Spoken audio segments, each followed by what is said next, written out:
धमतरी जिले के नगरी के बेलर बहारा किसान संघर्ष समिति ने हसदेव की हरियाली को बचाने तहसीलदार को ज्ञापन सौंपा है। बता दें, हसदेव अरण्य की वृक्षों की कटाई पर पूर्ण प्रतिबंध लगाने व वन संरक्षण संशोधन विधेयक 2023 में लागू नहीं करने राज्यपाल के नाम ज्ञापन सौंपा है। साथ ही किसान संघर्ष समिति के लोगों ने कहा कि जल जंगल जमीन का संरक्षण पूर्वजों से किया जा रहा है और इनमें किसी प्रकार की छेड़छाड़ बर्दाश्त नहीं की जाएगी। मांगों को पूरा न करने पर किसान संघर्ष समिति ने उग्र आंदोलन की बात कही। किसान संघर्ष समिति जोन बेलर बहारा द्वारा संयुक्त बैठक रखने के बाद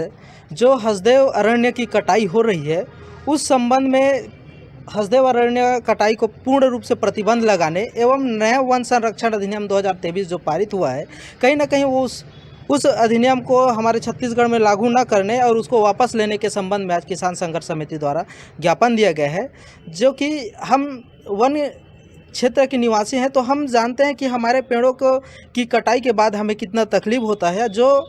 जल जंगल ज़मीन को हमारे पूर्वजों द्वारा उसका संरक्षण संवर्धन किया जा रहा था, अब कहीं ना कहीं उसका